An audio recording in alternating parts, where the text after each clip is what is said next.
ప్రత్యేకంగా చూడడానికి మన యువ నాయకుడు యోగలం రథసారథి లోకేష్ అన్న గారు కూడా కొలంబో వెళ్ళారు.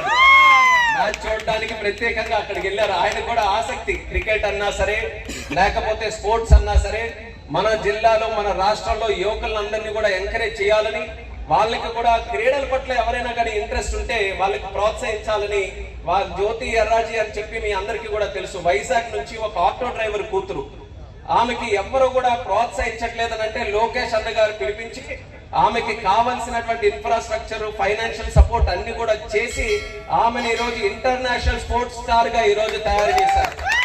అలాంటి వ్యక్తులు చాలా మంది ఉన్నారు. చాలా మందికి ఆ టాలెంట్ ఉంది, చాలా మందికి ప్రమోట్ చేస్తే నేను కూడా ఆ స్థాయిలో మెడల్స్ కొడతానన్నటువంటి ఒక నమ్మకం ఉంది.